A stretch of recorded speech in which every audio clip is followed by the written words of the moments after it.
Magandang araw, magandang gabi, mga kakanto.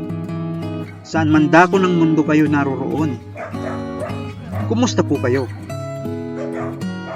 Isang di malilimutang pangyayari na puno ng ngiti at kasiyahan ang ibabahagi ko ngayong araw, December 3, 2023. Last year ay nasimulan ng Lady Riders ang isang outreach program kung saan ay namigay sila ng pagkain at kunting regalo sa mga homeless at mga taong naaktuhan sa kalsada. Nagsimula sila sa Noveleta patungong Salinas, Tansa at nagtapos sa Plaza ng Naik. Naging matagumpay ito at nagdulot ng kasiyahan. Kahit na sa munting regalo lamang ay ipinaalala na ang Pasko ay ang diwa ng pagbibigayan. Kaya ngayong araw ay isa na namang activity ang magaganap sa Barangay San Dionisio Area 1 sa siyudad ng Dasmariñas, Cavite. Ang Wagas Riders Club, Lady Riders Cavite po ay nakipagsanib puwersa sa lokal na pamahalaan ng Barangay San Dionisio sa pamumuno ni Kapitana Mercy Sablan. Nakakamangha din po ang suportang ibinigay ng SK officials ng nasabing barangay.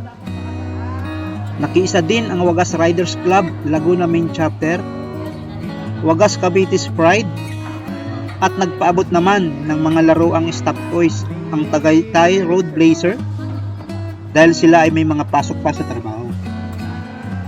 Tunghayan po natin ang kaganapang ito na muling magpapatunay na ang pagbibigay ng regalo ay hindi nasusukat sa kung gaano kalaki ang halaga nito, kundi masusukat ito kung papaano mo napasaya ang bawat binigyan nito.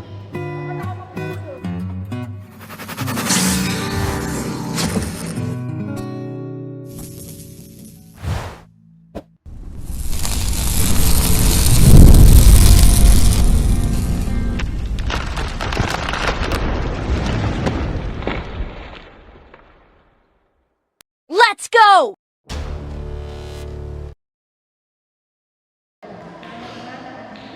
Nagsimula ang munting programa sa isang panalangin na pinangunahan ni Lady Rider Hilda. Nagbigay ng mensahe ang newly elected na si Kapitana Mercy Sablan at ilan sa mga kagawad ng barangay.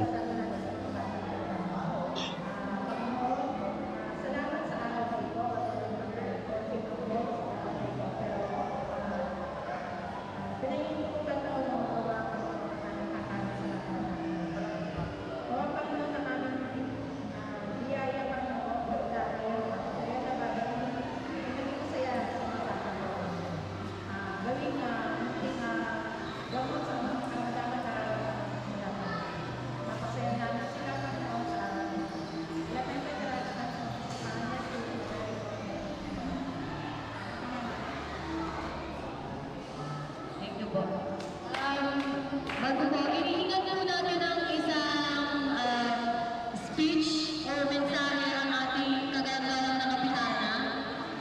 Bago po tayo magsimula.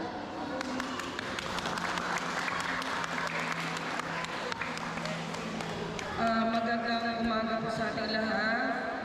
Sorry for my voice kasi until now pausap ko sa dami ng nakakausap. Lady Riders, lalo na sa kanilang presidente na napakaganda pala na si Ma'am Faye at sa kanilang mga members, ganun din sa mga kasamahan ko sa Sangguniang Barangay. Hindi ko na isa-isahin at sa mga batang andito, naway maging masaya kayo sa araw na to na sa kanilang hinandang regalo at pagkain. Muli maraming salamat ulit. Naway mag-enjoy kayo ngayong araw na to. Thank you.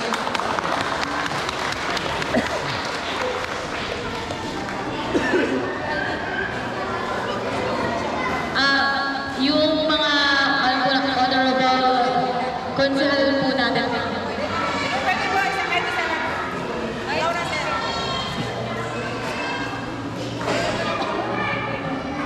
Magandang umaga po sa inyo lahat at sa ating mga patuloy padagat po rito na Lady Wagas Rider, maraming salamat po sa inyo. Pres, iin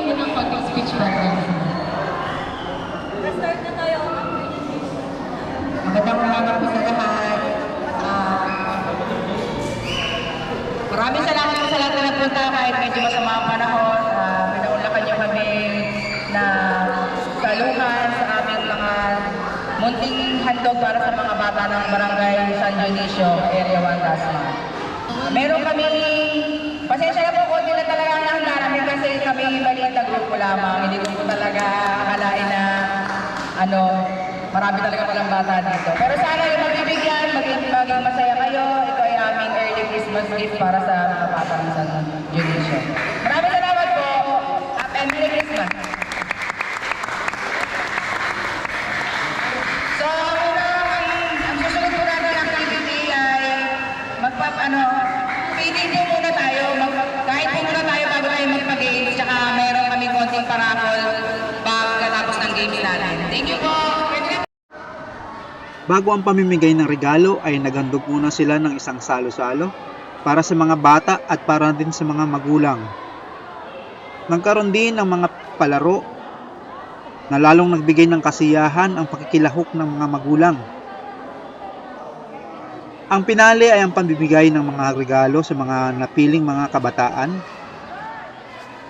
Kasabay din naman na namigay ng mga regalo ang newly elected SK officials ng barangay.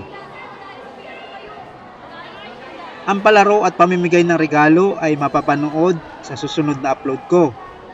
Kaya stay tuned para sa part 2.